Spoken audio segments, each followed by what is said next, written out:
ನ್ಯಾಯಸ್ಥಾಪಕರ ಗ್ರಂಥ ಅಧ್ಯಾಯ 18. ಆ ಕಾಲದಲ್ಲಿ ಇಸ್ರಾಯೇಲರಿಗೆ ಅರಸನಿರಲಿಲ್ಲ. ದಾನ್ ಕುಲದವರಿಗೆ ಆವರೆಗೂ ಇಸ್ರಾಯೇಲರಲ್ಲಿ ಆಸ್ತಿಪಾಸ್ತಿ ಸಿಕ್ಕದೇ ಇದ್ದುದರಿಂದ ಅವರು ತಮಗಾಗಿ ವಾಸಸ್ಥಳವನ್ನು ಹುಡುಕುತ್ತಿದ್ದರು.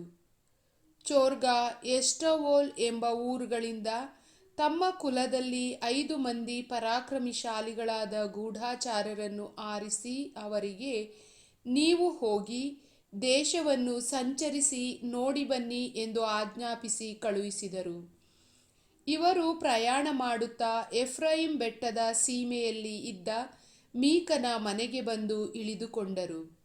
ಇವರು ಮೀಕನ ಮನೆಯ ಹತ್ತಿರದಲ್ಲಿ ಆ ಯೌವನಸ್ಥನಾದ ಲೇವಿಯನು ಮಾತನಾಡುವುದನ್ನು ಕೇಳಿ ಗುರುತು ಹಿಡಿದು ಅವನ ಬಳಿಗೆ ಹೋಗಿ, ನಿನ್ನನ್ನು ಇಲ್ಲಿಗೆ ಕರೆತಂದವರಾರು? ಇಲ್ಲಿ ಏನು ಕೆಲಸ ಮಾಡುತ್ತಿರುವೆ? ಏನು ಸಂಬಳ ಸಿಗುತ್ತದೆ ಎಂದು ಅವನನ್ನು ವಿಚಾರಿಸಿದರು. ಅವನು, ಮೀಕನು ತನಗೆ ಇಂತಿಂಥವುಗಳನ್ನು ಸಂಬಳವಾಗಿ ಕೊಡುತ್ತಾನೆಂದು, ತಾನು ಅವನ ಯಾಜಕನಾಗಿದ್ದೇನೆಂದು ಹೇಳಿದನು. ಆಗ ಅವರು, ದಯವಿಟ್ಟು ನಮ್ಮ ಪ್ರಯಾಣ ಸಫಲ ಆಗುವುದೋ ಇಲ್ಲವೋ ಎಂಬುದನ್ನು ದೇವರ ಸನ್ನಿಧಿಯಲ್ಲಿ ವಿಚಾರಿಸು ಎಂದು ಬೇಡಿಕೊಂಡರು. ಅವನು, ಸಮಾಧಾನದಿಂದ ಹೋಗಿ, ಸರ್ವೇಶ್ವರ ನಿಮ್ಮ ಪ್ರಯಾಣವನ್ನು ಆಶೀರ್ವದಿಸುವರು ಎಂದನು. ಆ 5 ಮಂದಿ ಹೊರಟು ಲಯಿಷಿಗೆ ಬಂದರು. ಇಲ್ಲಿನ ಜನರು ನಿರ್ಭೀತರಾಗಿ ಚಿದೋನ್ಯರಂತೆ ಸುಖ ಸಮಾಧಾನದಿಂದ ಜೀವಿಸುತ್ತಾರೆ.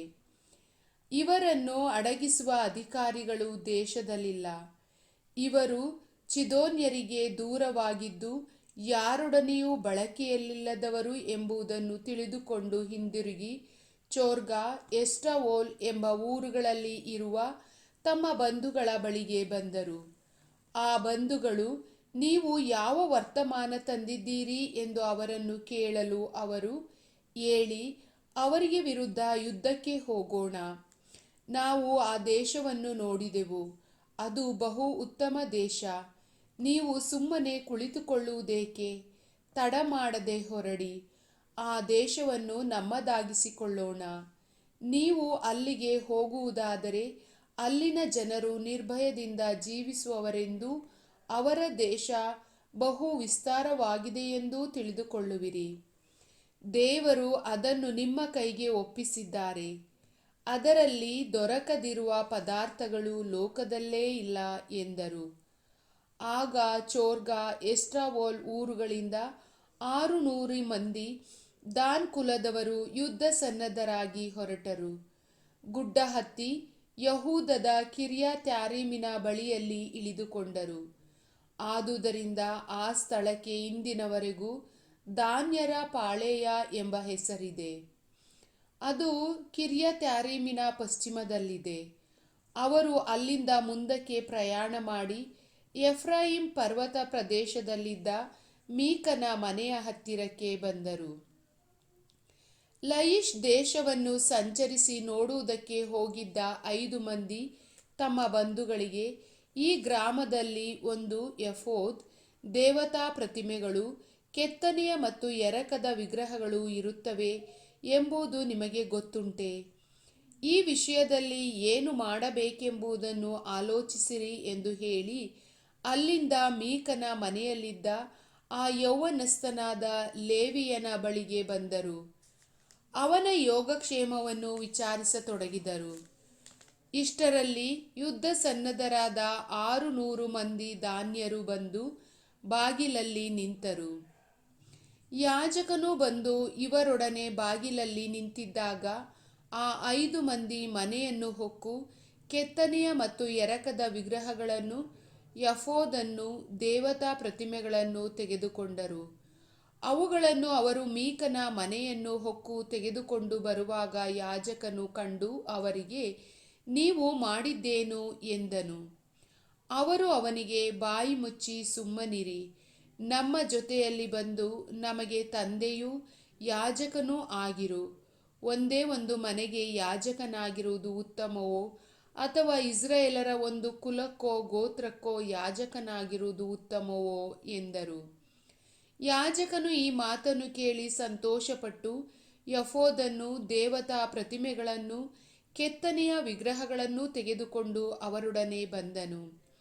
ತರುವಾಯ ಅವರು ತಮ್ಮ ಮಡದಿ ಮಕ್ಕಳನ್ನು, ಕುರಿ ದನ ಮೊದಲಾದ ಸೊತ್ತನ್ನು ಮುಂದಾಗಿ ಕಳುಹಿಸಿ ತಾವು ಹಿಂದಿನಿಂದ ಹೊರಟರು.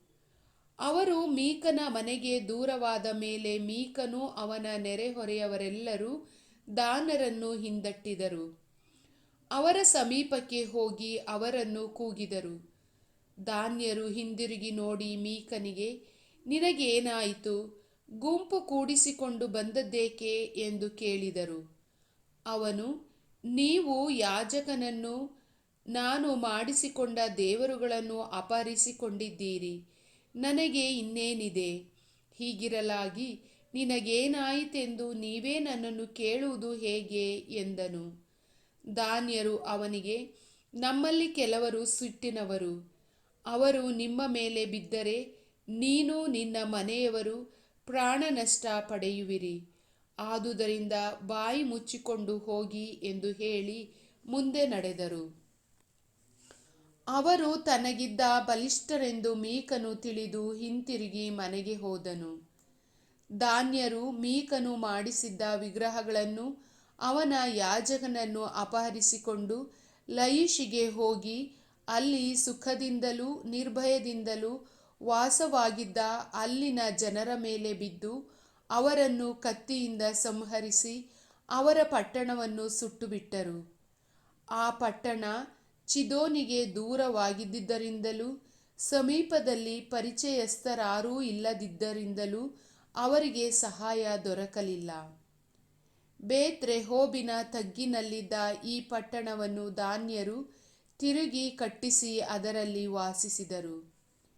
ಮುಂಚೆ ಲಯಿಷ್ ಎಂಬ ಹೆಸರಿದ್ದ ಆ ಪಟ್ಟಣಕ್ಕೆ ಈಗ ದಾನ್ ಎಂದು ಹೆಸರಿಟ್ಟರು.